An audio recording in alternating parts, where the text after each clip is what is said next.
मर्यादा पुरुषोत्तम भगवान श्री रामचंद्र को आज कुछ लोग राजनीति के कटघरे में बंदी करने का दुष्प्रयास करते हैं, परंतु ये संभव नहीं होगा। इस देश में नस नस में राम विराजमान करते हैं। जब बच्चा पैदा होता है उनके काम में राम नाम दिया जाता है, और जब थक जाते हैं राम राम कहते हैं, अभिनंदन करने से जय श्री राम करते हैं, और मरने के समय राम नाम सत्य है कहकर हम जाते हैं। वही राम दशरथ का बेटा, वही राम घट घट में लेटा, वही राम जगत पसेरा, वही राम सबसे न्यारा। ये राम एक मर्यादा का प्रतीक है।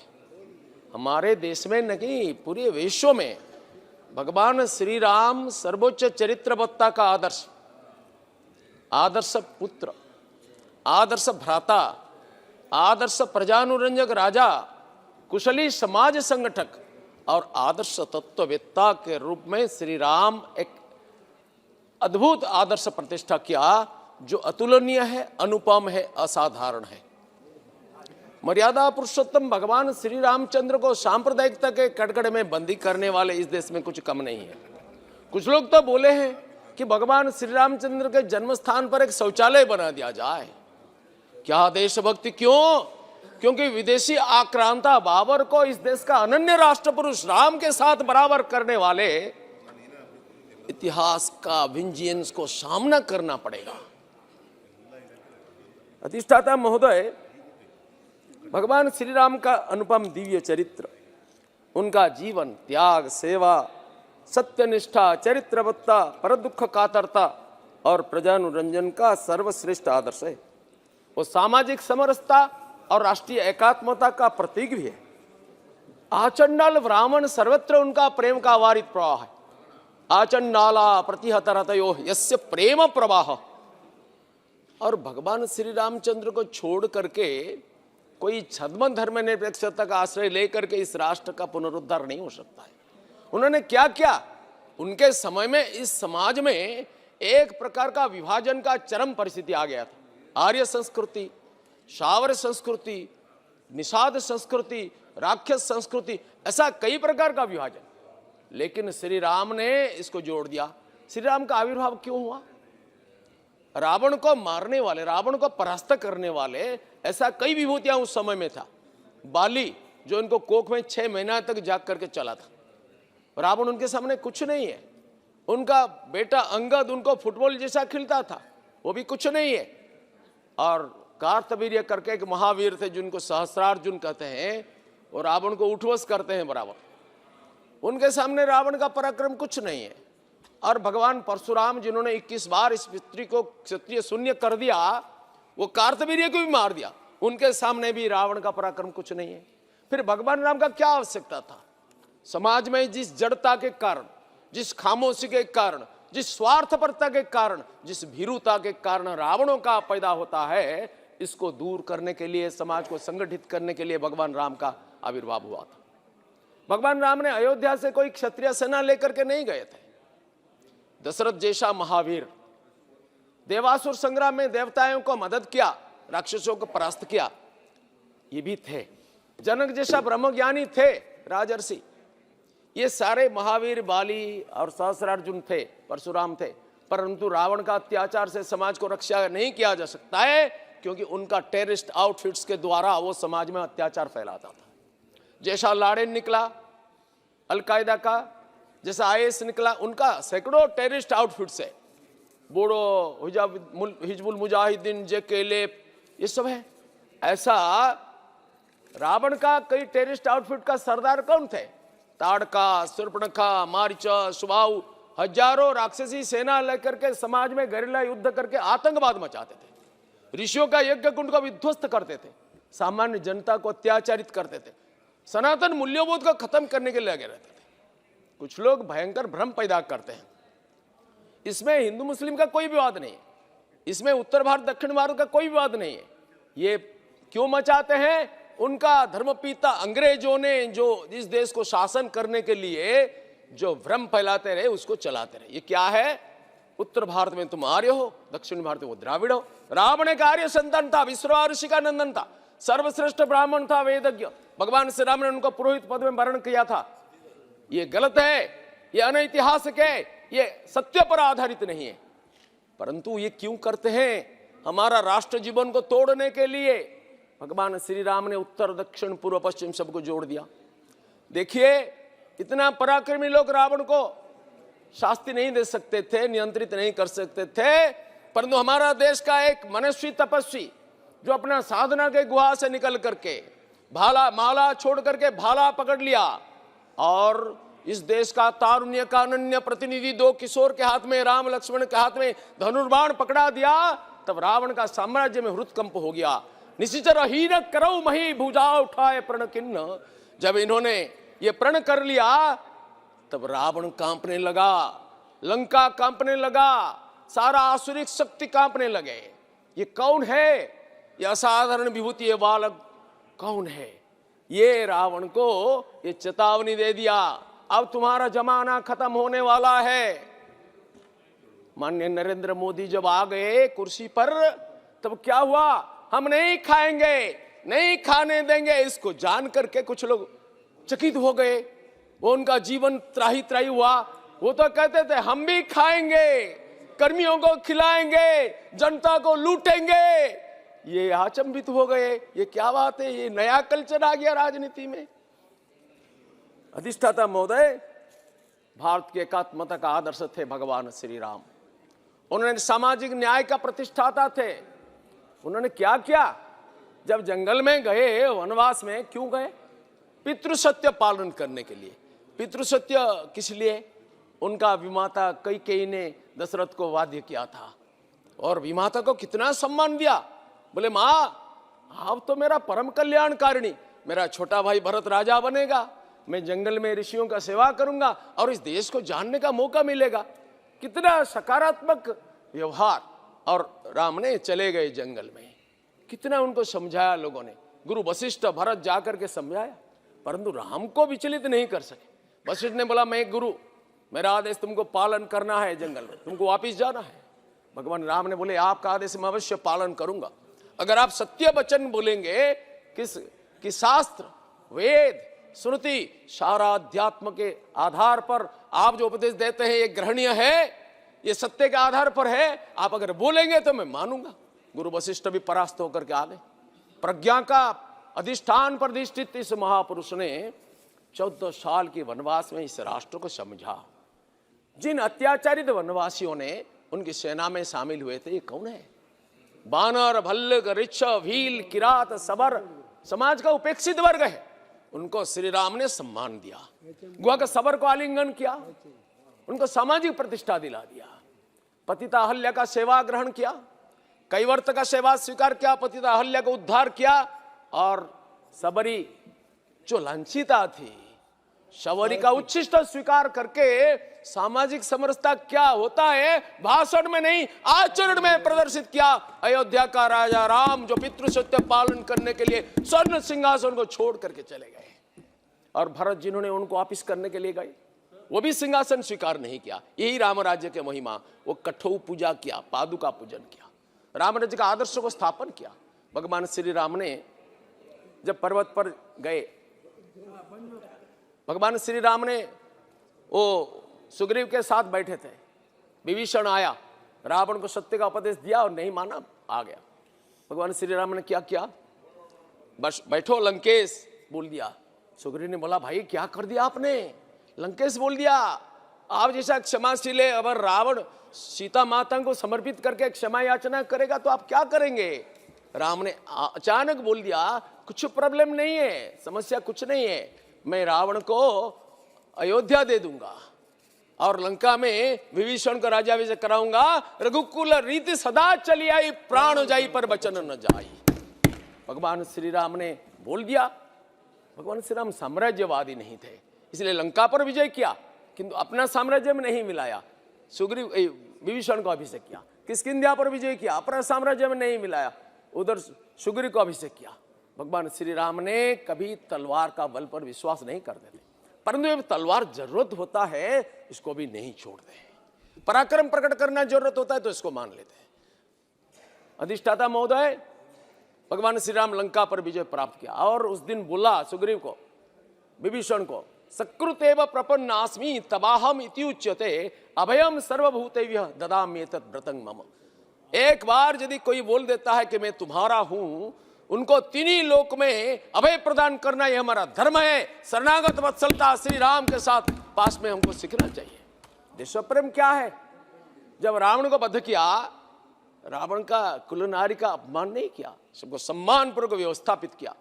और वध करने के पश्चात विभीषण और लक्ष्मण ने बोले, हे प्रभु, आप इस स्वर्णिम लंका में शासन करें, हम आपका सेवा करेंगे। भगवान श्री राम का आंखों से आंसू आ गया।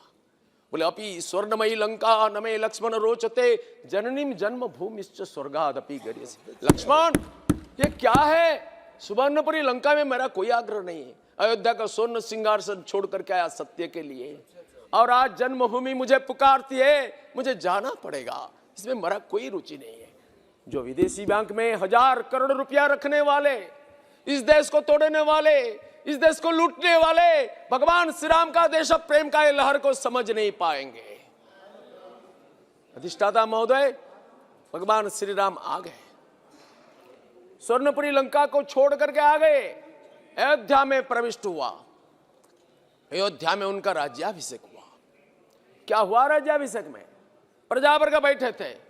भगवान श्री रामचंद्र ने अभिषेक उत्सव में उद्बोधन दिया। स्नेहम दयाम च सौख्यम च यदि वा जानकीमपि आराधनाय लोकानां मुंचतो नास्ति मे व्यथा। स्नेह, दया, सुख, स्वाच्छंद्य यदि प्रयोजन होता है तो माता जानकी को भी मैं विसर्जित कर सकता हूं। किस लिए? प्रजाओं की आराधना के लिए। आराधनाय लोकानम, राजा प्रजा का आराधन करेगा। राम राज्य में ही उल्टा रीति है, प्रजा राजा का नहीं। और मान्यवर नरेंद्र मोदी के राज्य में क्या होता है? मान्यवर नरेंद्र मोदी की राज्य में भी जो राजा है प्रजा का आराधना करता है, गरीबों का आराधना करता है, माताओं का आराधना करता है, युवाओं का आराधना करता है, जनसाधारण का आराधना करता है। मैं राष्ट्र का प्रधानमंत्री नहीं, प्रधान सेवक करने वाला और झाड़ू पकड़ने वाला, झाड़ू में सफाई करने वाला प्रधानमंत्री हमारा गौरव है। ये राम राज्य का आदर्श है। रिक्शा वालों से लेकर राष्ट्रपति तक झाड़ू पकड़वाने वाले हमारे गौरवशाली यशस्वी प्रधानमंत्री श्रीमान नरेंद्र मोदी रामचंद्र की पद चिन्ह पर चलने वाले हैं। इसलिए राम मंदिर प्रतिष्ठा कोई सामान्य मंदिर नहीं है। जन्म स्थान में मंदिर प्रतिष्ठा को लेकर के कुछ लोगों ने सवाल उठाया, यहां राम ने पैदा हुआ क्या प्रमाण है? क्या बाकी कोई महापुरुष के बारे में ऐसा बोल सकते हो? आपका जन्म का क्या प्रमाण है? क्या माता पिता का डीएनए टेस्ट करके आपने उनको माता पिता बोला है? भगवान श्री रामचंद्र हमारा आस्था है, इस राष्ट्र का अस्मिता, अभिमान, स्वाभिमान है। इसके बारे में ऐसा सवाल उठाने का तुमको क्या अधिकार है? प्रश्न है उधर मंदिर था या नहीं। यह साबित हो गया है। Historical evidence, geographical evidence, scientific evidence, documentary evidence, सारा प्रमाणों के आधार पर मान्यवर अदालत ने यह राय दिया कि उधर मंदिर था, मंदिर रहेगा। मुझे याद है हर बार कार सभा में मैं गया था, 90 में भी गया था, 92 में भी गया था, और मुझे इसलिए गर्व है। और पुलिस लाठी में घायल होकर के उधर में पड़ा था 92 में। और यह कार सेवा जिन्होंने किया, जिन्होंने इससे पहले जो 5 लाख के आसपास लोगों ने 500 साल में बलिदान किया, आज उनका अंतरात्मा को शांति मिलता होगा। नरेंद्र मोदी जी ने एक असंभव कार्य किया। मैं अदालत को भी धन्यवाद देता हूं। अगर माननीय नरेंद्र मोदी का शासन नहीं होता, यहां पर कांग्रेसियों का शासन होता, मैं गारंटी के साथ बोल सकता हूं राम मंदिर नहीं बनता। क्यों? मान्यवर कपिल सिब्बल ने कितनी बार केस को, हियरिंग को डिले करने के लिए बोला। 139 ईयर्स एक केस में चला गया। कितना केसेस हुआ, कितने लोग मरे गए, लेकिन उनको शांति नहीं मिला, इसको डिले किया जाए। माननीय मोदी जी के कारण ये प्रतिदिन 40 दिन तक सुनवाई हुई और इसमें फैसला आया। जो फैसला आया, सारा देश इसको स्वागत किया, सारा विश्व स्वागत किया। बिना रक्तपात में शांतिपूर्वक समाज में पूरा भ्रातृभाव रखते हुए मंदिर का निर्माण हुआ। सर, यह मंदिर कोई एक सामान्य मंदिर नहीं है। यह मंदिर हमारा राष्ट्र मंदिर, जिन जिन मूल्यों का प्रतीक है भगवान श्री राम, इस मंदिर से इसका तरंग छोड़ता है। सर, मैं जानना चाहता हूं कि इस मंदिर को सांप्रदायिक बनाने का कितना चेष्टा किया। मातृभक्ति, पितृभक्ति, गुरु भक्ति, देशभक्ति, त्याग, शरणागत वत्सलता, प्रजानुरंजन और शक्ति, पराक्रम, राष्ट्रीय पराक्रम, इन सब का आधार है भगवान श्री राम। क्या हमको ये गुणवत्ता नहीं चाहिए? समुद्र को विनय करके 3 दिन तक भगवान राम ने प्रार्थना किया, मुझे मार्ग दिखाओ। समुद्र ने सुना नहीं। भगवान श्री राम ने धनुर्बाण निकला, समुद्र को सुखा देगा। विश्व में भूकंप आ गया, समुद्र हाजिर हो गए और बोलने लगे, मैं मार्ग प्रशस्त करता हूं, पत्थर तैरेगा, करो व्यवस्था।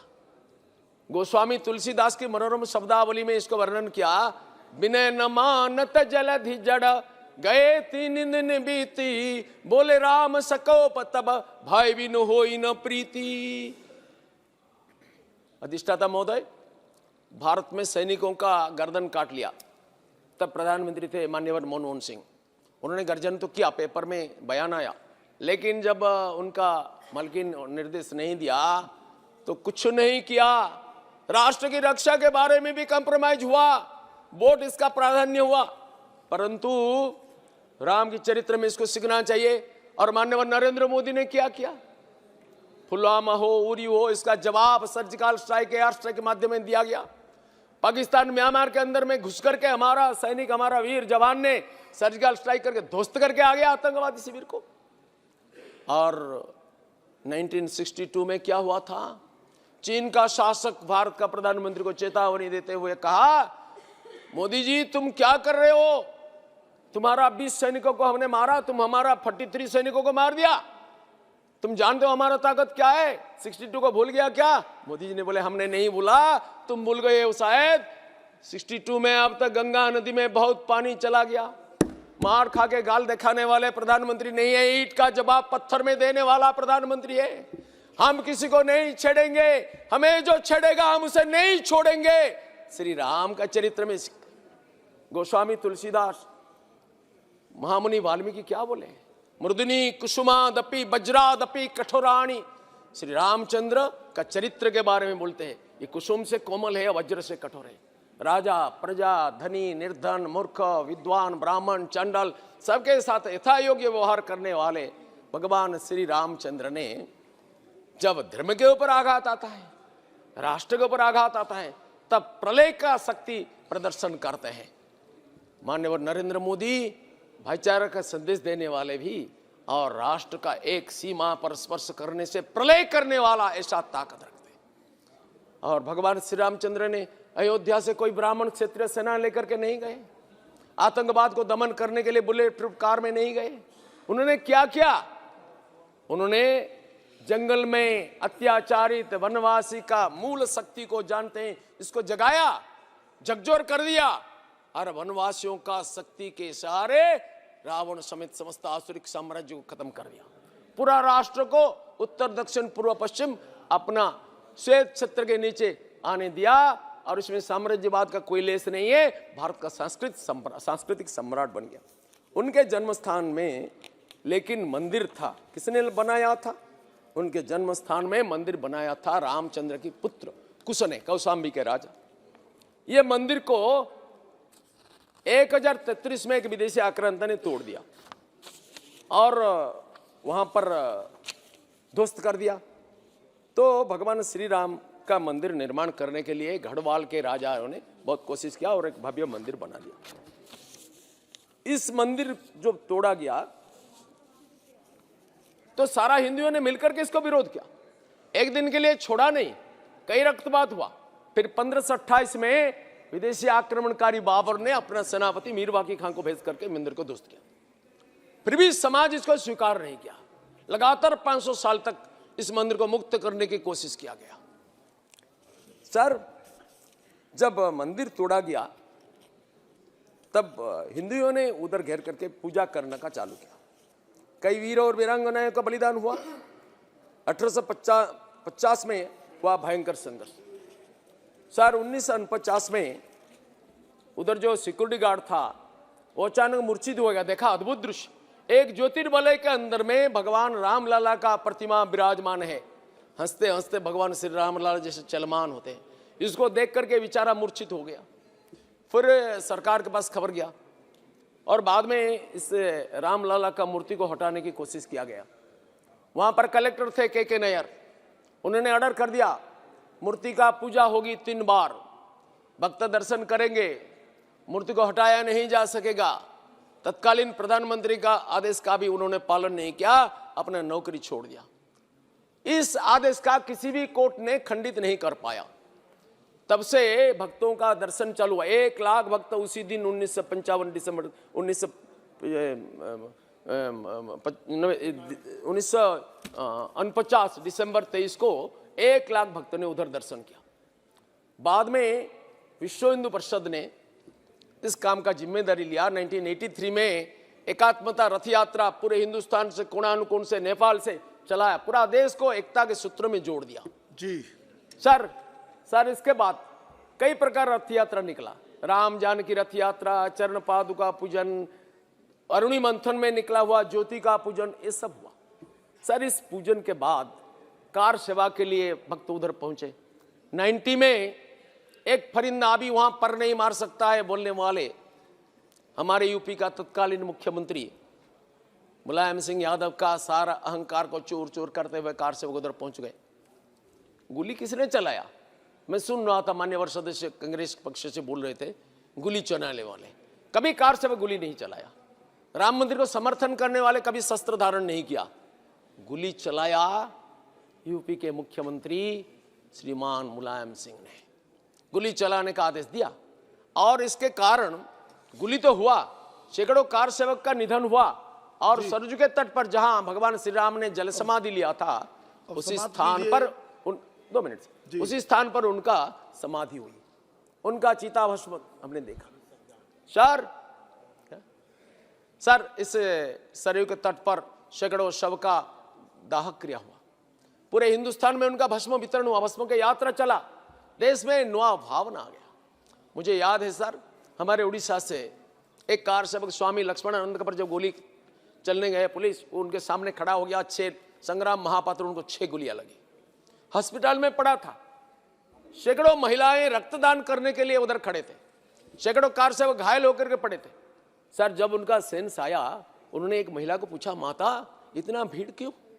रोते हुए महिला बोलने लगी, बेटा राम जी को गोली हुआ है, क्या माता कौशल्या स्थिर हो सकती है? ये भावना को समझ सकते हैं? राम सेतु को तोड़ने वाले, राम मंदिर केस को विलंबित करने वाले, उधर शौचालय बनाने वाले, वो कभी इस भावना को समझ नहीं सकते हैं। राम को छोड़ करके भारत का कल्पना करना भी असंभव है। सर जिसका नाम के प्रभाव से एक दस्यु भी महापुरुष बन गया और रामायण ग्रंथ का रचना किया महामुनि वाल्मीकि बन गया, इसका नाम तो लेते हुए रघुपति राघव राजा राम करते हुए आजादी का लड़ाई शुरू किया था महात्मा गांधी ने। क्या गांधी जी सांप्रदायिक है? मानते हैं उनको सांप्रदायिक? सर जब हम लेते हैं इसको क्यों राजनीति बोलते हैं? मैं एक नाम अगर नहीं लूंगा तो मुझे अकृतज्ञता दोष होगा। तब हम जेल में थे बनारस में। सर लाल कृष्ण आडवाणी, माननीय लाल कृष्ण आडवाणी ने जो रथ यात्रा निकला, इसके कारण भारत में अद्भुत जागरण हुआ। महंत रामचंद्र दास चले गए, रामचरण दास को फांसी हो गया। सर हिंदू मुस्लिम एकता सिपाही विद्रोह में एकजुट हो गए। बहादुर शाह जाफर ने राम मंदिर को छोड़ देने के लिए, बाबरी ढांचा को छोड़ देने के लिए मुस्लिम समाज को निवेदन का आदेश कर दिया था। हिंदू मुस्लिम एकता चरम सीमा पर पहुंच गया था। सर अंग्रेज शासकों ने षड्यंत्र करके इसको ध्वस्त विध्वस्त कर दिया और जिन्होंने ये एकता का प्रवक्ता था उनको फांसी पर चढ़ा दिया। ये इतिहास को हमको जानना चाहिए। राम ही इस देश को जोड़ सकते हैं। जब मंडल कमीशन का आधार पर इस देश जातिवाद में बंट गया था, तब राम मंदिर आंदोलन ने इस देश में एकात्मता का प्रतिष्ठा किया, देश को एकता के सूत्र में बांध दिया। भगवान श्री राम का मंदिर प्रतिष्ठा होने से सारा मूल्यबोध का प्रतिष्ठा हो जाएगा। सर अब इस मंदिर का शिलान्यास हुआ माननीय प्रधानमंत्री जी के कर कमल में, और इस मंदिर का उद्घाटन भी हुआ। भगवान श्री राम का प्राण प्रतिष्ठा भी हुआ। मुख्य प्रधानमंत्री मुख्य यजमान के रूप में उधर बैठे थे। इसमें कितने लोगों को आपत्ति है? वो राम मंदिर नहीं चाहते? क्या चाहते हैं? इस देश को तोड़ने वाले लोगों को प्रतिष्ठित करने के लिए। सर इसमें हिंदू मुस्लिम कोई विवाद का विषय नहीं है। रामचंद्र पूर्ण सांप्रदायिक थे। पतितों का उद्धार किया, सबको गले लगाया। इस वैश्विक मूल्यबोध का प्रतीक है भगवान श्री राम। आज यह कार्यक्रम के लिए हम माननीय प्रधानमंत्री को धन्यवाद देते हैं और माननीय प्रधानमंत्री को उत्साहित भी करते हैं। पूरे देश उनके साथ है, संपूर्ण विश्व उनके साथ है। भगवान श्री राम ने क्या किया? स्वामी विवेकानंद कहते थे, sir, a nation is not great and good because its parliament in this and that, a nation is great and good because its people are great and good. सज्जन शक्ति का द्वारा देश का महत्ता निर्भर करता है। इसलिए भगवान श्री राम ने विभीषण, सुग्रीव जैसा महात्माओं का संगठित किया, पूरे देश में ऐसा सज्जनों का समावेश किया। आज माननीय नरेंद्र मोदी ने यही काम करते हैं, सबका साथ, सबका विकास, सबका प्रयास, सबका विश्वास। यही काम ही राम ने किया और इसको श्रीमान नरेंद्र मोदी ने करते हैं। इसलिए मैं इस प्रस्ताव को समर्थन करता हूं और माननीय मोदी जी को भी समर्थन करता हूं। जी।